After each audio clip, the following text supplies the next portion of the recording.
Shalom, and welcome to this first year of Torah Eretz Yisrael. And what I'm going to be doing in this series is going through a number of sugyas that I feel are essential to understanding the role of Eretz Yisrael in halacha and in the Torah. And these will mostly be halachic sugyas, meaning that they'll deal with Jewish law more than Jewish philosophy. But you might be able to take some notes out of this for Jewish philosophy as well. But we're going to be sticking mostly to legal terms. The shiurim are going to be given that they should be accessible both to the beginner and intriguing enough for the expert. So there's a source sheet that's attached to this that you could find. And let's get going on our first sugya. The first sugya that we're going to look at first year is going to be on the essential question of the sanctity of the land of Israel. What generates the sanctity of the land of Israel? What makes it kadosh? And for those experts out there, this is the sugya of kedusha l'shaisa and kedusha l'asid lavo. And if you look at the source sheet, or you don't have to have it in front of you, but if you have it, you'll see that the first three sources are the Rambam talking about how important Eretz Yisrael is, and how the Gedolei Chachamim would kiss the borders of Eretz Yisrael as they came into Eretz Yisrael. And the Chachamim would say that anybody that lived in Eretz Yisrael, all his sins are forgiven, and even if they weren't zochet to live in Eretz Yisrael or to die in Eretz Yisrael, if they were just buried in Eretz Yisrael, their sins would be forgiven. And the Rambam quoting the Gemara in Kesubos that says that a person should always live in Israel, even in a city that is majority idolaters, is better than living in Chutz La'aretz in a city that is majority Jews.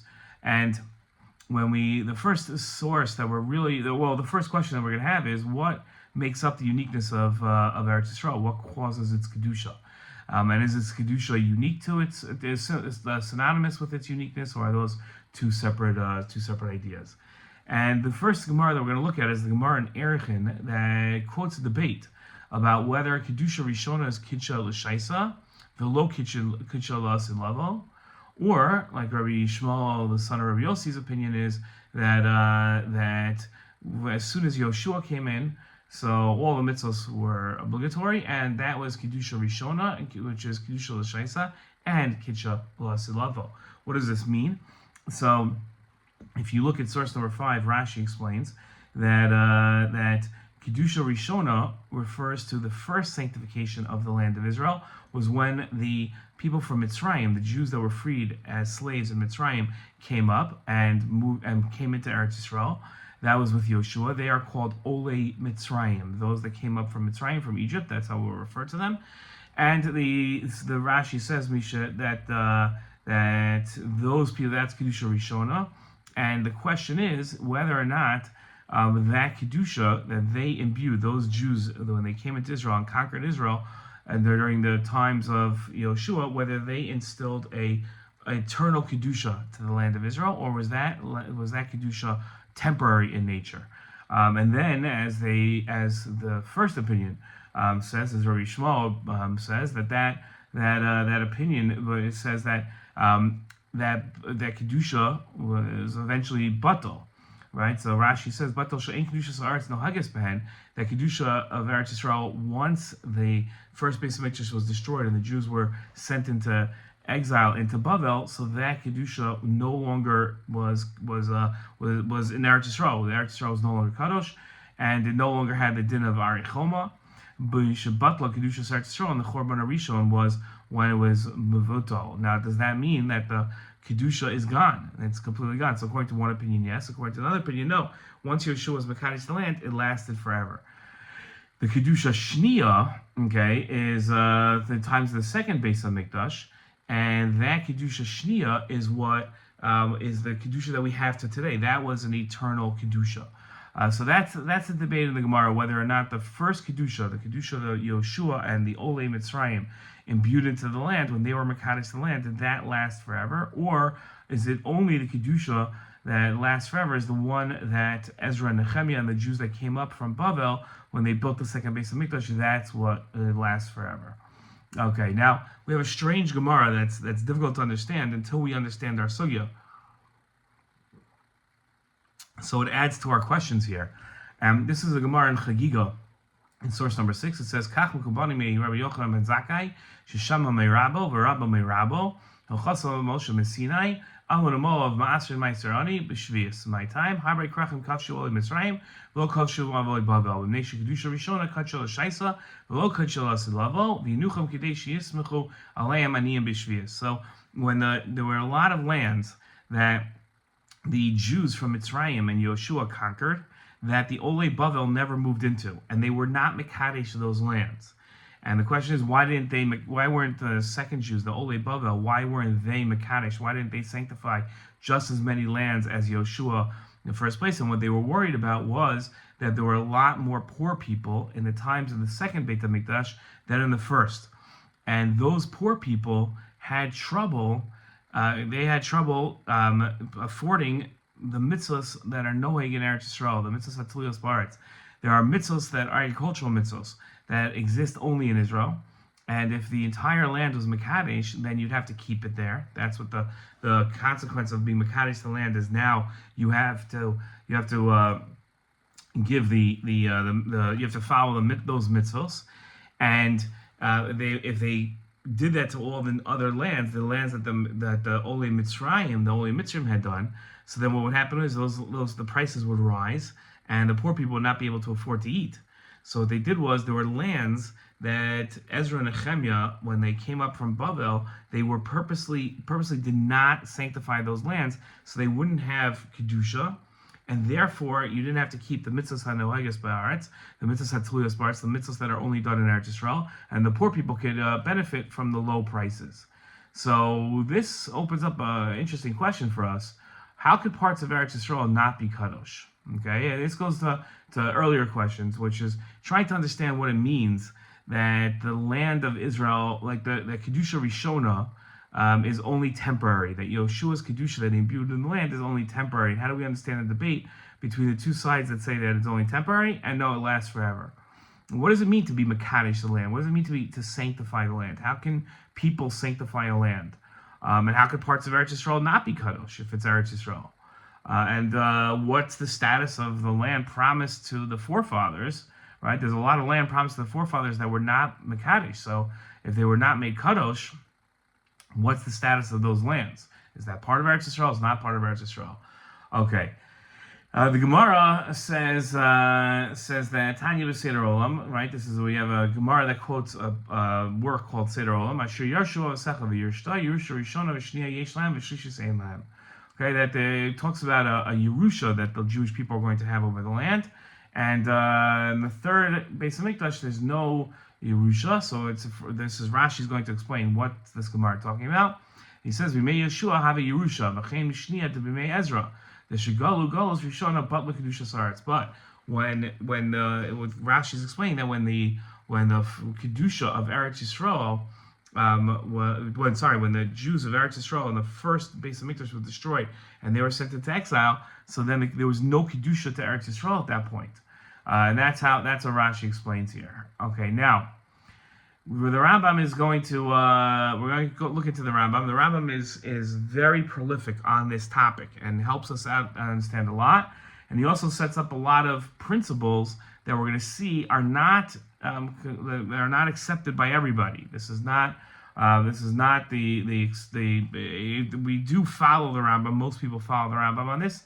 It's not so much practical, but in terms of our understanding of Eretz Yisrael and how it works. But you were to see that there are people that argue with the Rambam here. The Rambam makes a couple of points in this halacha. He says this is the Rambam in Beis Bechira Vav Tes Zayin. Okay, this is source number 9 on our source sheets, and the Rambam says, why is it that I say that when it comes to Yerushalayim and the Beis HaMikdash, as soon as they were Mekadesh by David and Shlomo, that Kedusha lasts forever. But when it comes to Kedusha Shar Eretz Yisrael, but the rest of Eretz Yisrael, when it comes to the mitzvos, they weren't Mekadesh them forever. That's because the Kedusha of Yerushalayim stems from the Shechina, and that is never mevatel, that never goes away. So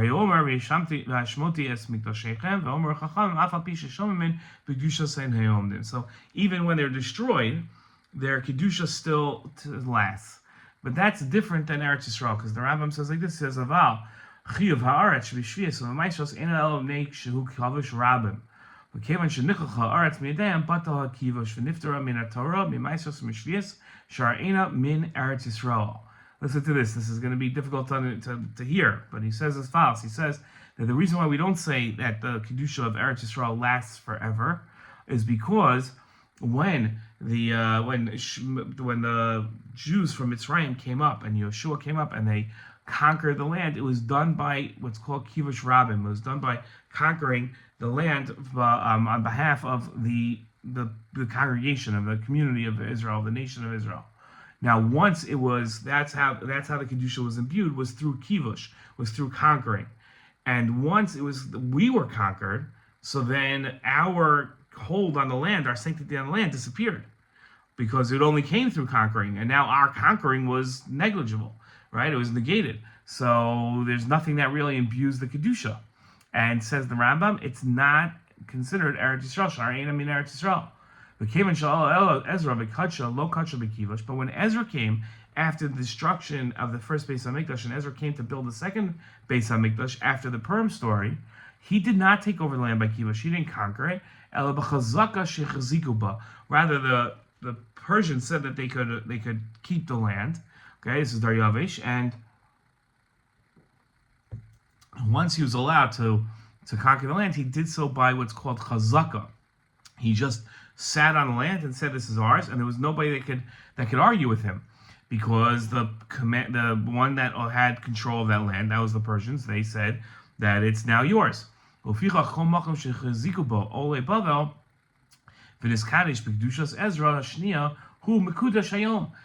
that kedusha can never be mevata, because we're never going to give up our claim of ownership. Our chazaka lasts. So therefore, that kedusha now goes on forever. Even though the Romans took the land from us, and then after the Romans, other people, so then it doesn't matter. Then the kedusha of that chazaka from Yeshua still lasts, and it doesn't make a difference. So just to review, the Rambam had made 3 points in this halacha. That Kedushas HaBeis HaMikdash and Kedushas Yerushalayim stems from the Shechina. That's never mevato. The Kedusha that created the Chiyuv Haaretz in Shvius and in Maisros stemmed from the Kivush Rabim of Yoshua, and that was the conquering of Yoshua, and the land was when the land was captured from the Jews. So then it became exempt from the mitzvos, and it was no longer considered Eretz Yisrael, because it was kivush against us now. But when Ezra came back and he was Mekadosh Land Bechazaka, his kedusha lasted level. That was forever. So that opens up at least 6 questions for us. Let me explain. How can kedusha stem from Shechina and not from man's actions? Right? Up until this point, we've been talking about the people imbuing things with kedusha. Why doesn't Eretz Yisrael have kedusha Shechina? Right? Only Yerushalayim and the Beis HaMikdash seem to have it. How can Eretz Yisrael no longer be considered Eretz Yisrael? The Rambam says that once the land was conquered from us, then our land was no longer considered Eretz Yisrael. Why is only a kivush rabim effective at being mekadesh the land? How can somebody be mekadesh the land by way of chazaka, as we saw Ezra, Nehemiah, and Olei Bavel were? And what's the difference between being mekadesh the land by kivush and by chazaka? Now, the Kesef Mishnah takes real issue with the Rambam on this, and this is source number 10. He says, "Mashikasav Rabbeinu of Achiyuv Haaretz b'Shvius of Amaishos Eno Elam Meshu Kivush Rabim Mekemesh Nichach Haaretz Mi'Yadayim Batal Kivush V'Chevan Sha'al Ezer V'Kacha Lo Kacha V'Kivush Al Chazaka Shechzigaba." The whole differentiation that the Rambam makes between the Olei Mitzrayim coming up and having kedusha that's forever, and the Olei Bavel that came up. The Yerushalayim, Yeshua's kivush that was temporary, and then the Olei Mitzrayim that came up, and their kivush was permanent. It lasts till today. It was eternal. How this whole differentiation the Rambam makes, says the Kesef the Mishnah, I don't know where the Rambam gets this from, that he thinks that kivush would be greater than chazaka would be greater than kivush. Where does he see this? Right? How come we don't say that when the land was taken from us, chazaka also was ineffective? The two Barishonish is Kasha Kivash, Lo Hayasham Chazaka, to me Adif Chazaka below Kivash, Chazaka in Kivash, right? So he says, I don't understand where the Rambam gets this from. It seems like the Rambam made this up. So I don't know where this is coming from. So We've got 13 questions that we've gone through. Let's review them. We wanted to know what makes up the uniqueness of Eretz Yisrael. What makes Eretz Yisrael kadosh? We wanted to know the debate between Kedusha Rishona is not eternal, the Kedusha, from the Holy Mitzrayim, and those that say that it is. What's the debate there? What does it mean to be Mekadesh in land? And how can parts of Eretz Yisrael not be kadosh? What's the status of the land that's promised to the Avos that's not made kadosh today? What's this idea of Yerusha that the Gemara brought up? How can Kedusha stem from the Shechina and not from man's actions? That seems to go against everything we know about Kedusha. Why doesn't Eretz Yisrael have Kedusha Shechina? How could Eretz Yisrael no longer be considered Eretz Yisrael? Seems to be nonsensical. Why is only a Kivush Rabbim effective at being Mekadesh the land? And how can someone be Mekadesh the land by Chazaka? What's the difference between being Mekadesh the land by Chazaka and Kivush? And lastly, how would the Rambam answer the Kesef Mishnah's question that this whole differentiation between Chazaka and Kivush, and that Chazaka's shorter than Kivush, it doesn't make any sense, and the Rambam made it up? How would the Rambam defend himself? Okay, now to develop a rationale for all this, we're going to look at a psukim in the Torah and the Ramban and the Rambam. Okay, and this is the psukim at the end of Sefer Bamidbar, source number 11 on our sheets. It says, "V'daber Hashem Moshe b'Arvos Moav al Yarden Yericho lemor." So Hashem spoke to Moshe in the valley of Moav, right next to the Yarden by Yericho, and this is what he said: "Daber al bnei Yisrael v'amart alahem ki atem ovrim es Yarden el Eretz Canaan." You're about to cross over the Yarden and come into Eretz Canaan. V'arashtem es kol yoshvei Eretz. You're going to take the property of those that live there. Nibanatem es mas kiosam v'es salmei maskosam ta'abedu v'es kol mamsam tashmidu. You're going to destroy everything that they have that they use to worship idolaters. V'arashtem es Eretz, and you will be morish. You'll inherit the land. V'yishaftem ba, and you will settle it. Ki lechem nesati es Eretz l'ashasah, because to you I gave the land. The Ramban here says, when he talks about Rashtem es Haaretz, he says that this is a mitzvah aseh. He says Rashtem es Haaretz. He says Datizu mitzvah aseh. It's one of 613 mitzvahs to take over the land of Israel. Yitzavasam sheishu ba'aretz v'yirshu osa ki hu nasnalem. They should take over the land, conquer the land, and they should inherit it because it was given to them, to the Jewish people. V'lo yimasu b'nachas Hashem, and they shouldn't reject the portion of God. Let's say you'd say, well, let's go conquer and live in another land. So then you'd be negating a mitzvah of Hashem. Now the Rambam says these are important halachos in the Rambam for us to know. It says the Rambam in Hilchos Truma, Perek Aleph halacha beis and gimel. The Rambam says as follows, source number 13 on our sheets. Eretz Yisrael hamura b'chol makom, hiba artzos shekivshon melech Yisrael, o navi midas rov Yisrael.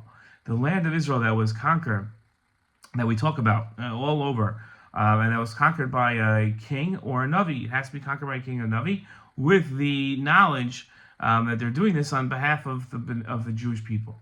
V'zu nikra kivush rabbim. That's what we call kivush rabbim.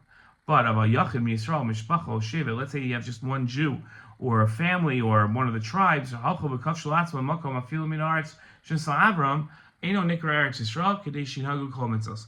These lands, if you conquer lands, it's just an individual family or a person or a tribe. They conquer land, and not by way of a king, not by way of a navi, and not with with the knowledge of the majority of the Jewish people. So even if they're conquering land that what we would consider the land of Israel, meaning the land that was promised to our forefathers, that's not called Eretz Yisrael. That the mitzvahs are noheg. And that's why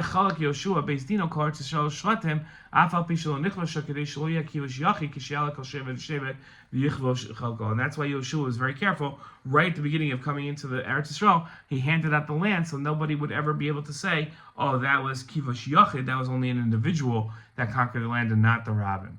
Now the Rambam goes on and he says like this: Ha'artzos shekivash David chutz la'aretz Canaan, k'gon aram na'arayim v'aram tzoba. There were lands within Syria, north of Damascus, that David HaMelech conquered, like Aram Naharaim and Aram Tzova. These are famous lands, and Achlav, which is, I'm just forgetting what town it is. I'm sorry. Chalab. Okay, so that those lands are that David HaMelech conquered. So even though David HaMelech was a king, and Alpi based in Gadol also, and even though he did this with the knowledge of the Sanhedrin, it didn't take on the notion of Eretz Yisrael for everything, and it didn't take on the notion of Chutz La'aretz. It's sort of like this middle ground. So he also Eretz Yisrael. So it was no longer considered Chutz La'aretz, but it didn't get to the status of Eretz Yisrael. So then what is it? So it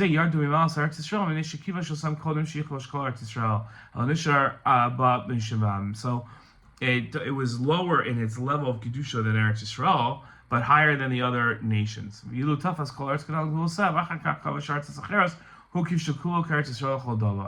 Okay, so this land had David HaMelech conquered all of Eretz Yisrael first. Then Syria would have been considered part of Eretz Yisrael. But because he didn't do it, he did it out of order. He went for Syria before conquering all the parts of Israel that he was supposed to conquer. Syria never took on the Kedusha of Eretz Yisrael, but because it was conquered by a Melech and outside based it, took on this unique status of a third category called Syria. Okay, now, Toso says, then Yerusha Rishona Shnia Yesh Lam, Perishah Ben Chanan, Rishona Yerusha Avram Yitzchak Yaakov, Shnia Yerusha Yeshua, Mishavelach Chad Shalayolam. Okay, so according to Let's explain what this means. No, you know what? Let's go on. Sorry, excuse me, pardon me. There's a debate between Tosfos and Rabbeinu Hananel about whether the Yerusha of the Avos gives the land a temporary kedusha, because there's no action taken on by the Avos on Das B'nai Yisrael, and that fits into what we're saying here. Let's explain. Okay, if you'll notice, the act of settling the land is the verb of Yerusha. Yerusha means inheritance. Okay, there's usually no verb of inheriting, like that you actually do something, but in the Torah we're commanded to be Yoresh, to inherit the land. And if you notice, there's a mitzvah for the individual to live in the land, but only the nation can reject that mitzvah. An individual that chooses not to live in Israel is not rejecting the mitzvah to live in Israel. It's only the nation. Okay, if you're careful in reading of the Ramban, that's what he said. If you look back at source number 12, it says that the only place, according to the Rambam, that's given the name Eretz Yisrael is a place that's conquered Midas Rov Yisrael and is considered Kivush Rabim. Even places within what we consider the map of Israel, that does not become Eretz Yisrael. It doesn't have the name Eretz Yisrael until there is Kivush Rabim al Pidas Rov Yisrael by a Melech or based in a Navi. So therefore, we could say it's like this. This is our svara that we're going to say. This is our reason. This is the principle of the whole sugya of the whole topic, and then we're going to apply this rationale to our questions and see how it answers it. Eretz Yisrael is Yerusha for Am Yisrael. It's an inheritance for Am Yisrael. But in order to take on the status of Eretz Yisrael, Am Yisrael needs to take action to hold it. In other words, the Kedusha of Eretz Yisrael is dependent on the Jewish people imbuing it with Kedusha. Okay? And so now let's take that idea, that the Kedusha of Eretz Yisrael, remember that's how we started off the shiur, what generates the Kedusha of Eretz Yisrael.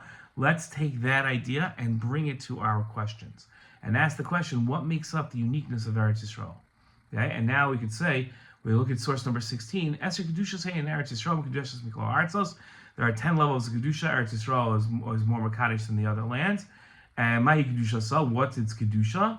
So he said that Mivim Mimena Omer Bikur Mishtei Lechem Hashem Mivim, because it has mitzvos that are done there. And the Tashbetz says as follows. He says that when he talks about the Kedusha of Eretz Yisrael,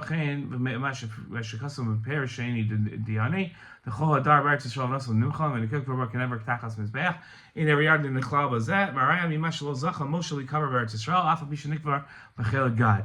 Okay, so there are parts of lands that Jewish people conquered, the 2.5 tribes, and those don't have Kedusha Eretz Yisrael, even those conquered. So says the Rashbeit, Avir Eretz Yisrael, Ma'achim, Ein Zeh Bechel Gad, right? All the things that we learned about Eretz Yisrael does not apply over the Jordan River to the other side, even though the 2.5 tribes had conquered it.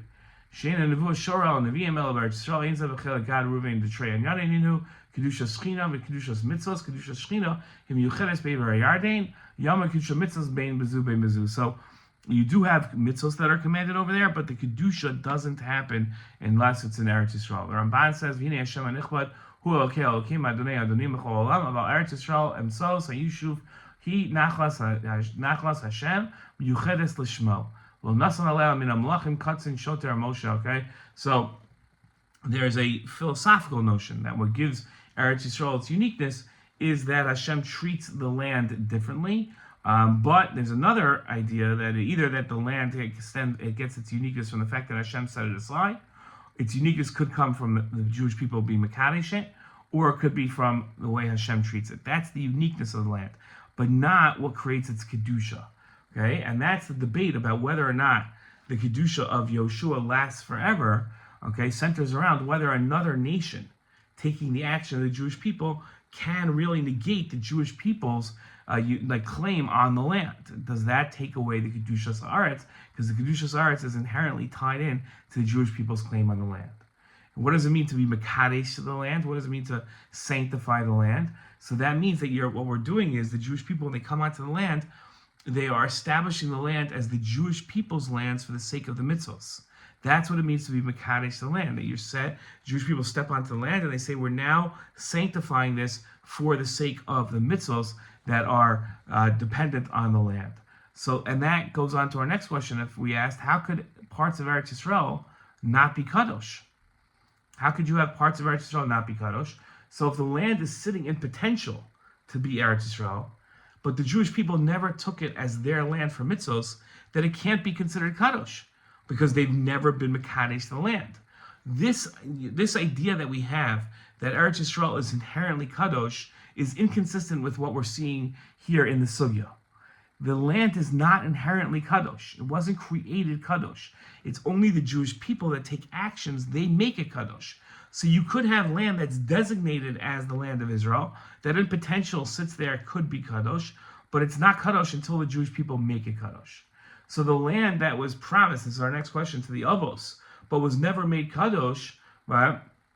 So it just sits in potential of being kadosh. What comes from this is that the Avos never actually lived in Eretz Yisrael. They lived in land that was potential of Eretz Yisrael.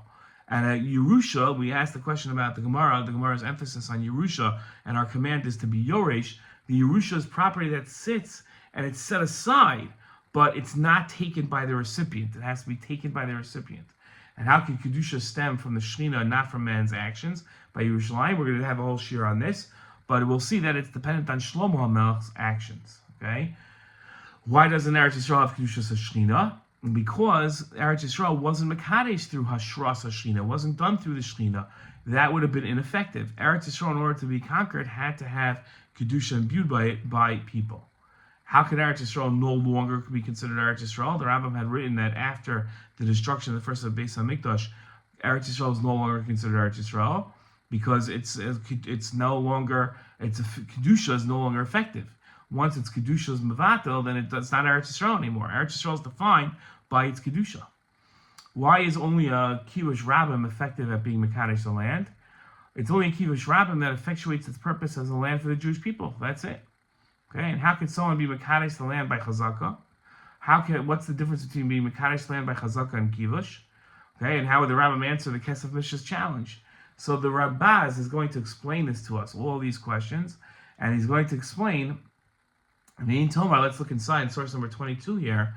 V'in Tomar, Kevan Sheniskacha Kedusha Shabbat, Lehechan Halchava, Rabbeinu Kasav, Lefisha Haisav, Bnei Akivush, Bilvad, Kitchel the Shaisav, Velo Kitchel Asilava. Once, since it's only by Kivush, we saw that was temporary. V'nir Ladaita, Lefisha Lo Kitchu Bepeh, El B'mei Ezra. So he says that at the times of Yeshua, I'm not sure I knew this, but it was only done by, the Kedusha was only done by Peh, only orally, vocally. But B'mei Ezra, Kedusha Bepeh, V'adayin Yesh L'shol. Right? It wasn't done by orally. Sorry, it wasn't done by orally in Yeshua's time, but by Ezra's time it was. Okay, and he says the reason why he did that way was because he knew it would be conquered, and so he didn't want to put permanent sanctity on it. Maybe. Okay. Tosfos Yontov, I think, has a much more compelling answer to explain how the Rambam saw a difference between Kivush and conquering and Chazaka. Look what he says here. The nearly retired, it's the Sfira Leila Kivush Nachrim, Also mevatal kivush Yisrael, ma shein kein b'chazaka shechazigu b'yad melech parat shenasal lahem rishon lachzik ba. Lo asa kivush mevatal chazaka shehaisa midas hanosein. Okay, so what you have here is a fascinating idea that even applies in international law today. If I conquer something, so it becomes mine because I conquered it. Therefore, I wouldn't have an argument against somebody that conquered it from me, because that's how I got it in the first place. So conquering land is always going to have a temporary type of residency on it, a temporary claim to the ownership of it. So the Jewish people conquered the land at the times of Yoshua. That was a temporary kedusha. It wasn't a permanent kedusha. So it wouldn't last forever. That's not true when it comes to the chazaka. When it comes to chazaka, what happened? The Persians, which owned basically the entire settled world at that point, from India until Ethiopia, Mehodu ad Kush, including the land of Israel, they owned the land because they took it by kivush, and then they gave that land to the Jewish people. Now, at that point, if somebody else had a claim to the land, that's when they should have raised their hands and said, wait a minute, we have equal claim to the land. But there was nobody there. And since we didn't take it by kivush, but rather we took it with the authority of the world's agreement, meaning nobody objected. So when we took the land, if anybody said that's our land, then they should have objected at that point. Now, what could somebody later on, whether it's that year or 2,000 years or 3,000 years later, what type of property claim could they make? Anybody that takes the land from us now is not doing it by way of chazaka, because we never gave up our ownership of the land. It's only if we give up our ownership of the land or we leave permanently, like meaning the earth, like we die. That's the only way. It's only if we never gave up our claim to the land. So any other nation that came into the land after we were thrown out by the Romans, our claim to the land and our kedusha never left because it was permanent. Because unless we're going to give it up, which we never have, we've always claimed the land, so then anybody else that came in was by definition a conqueror. And conquering doesn't have as much authority as chazaka, as having the agreement of the entire world. That's the Tosos Yontav's explanation of the difference between chazaka and kivush, and it makes a whole lot of sense. Very, very logical. Chazaka's kedusha lasts forever because nobody can take it away from you.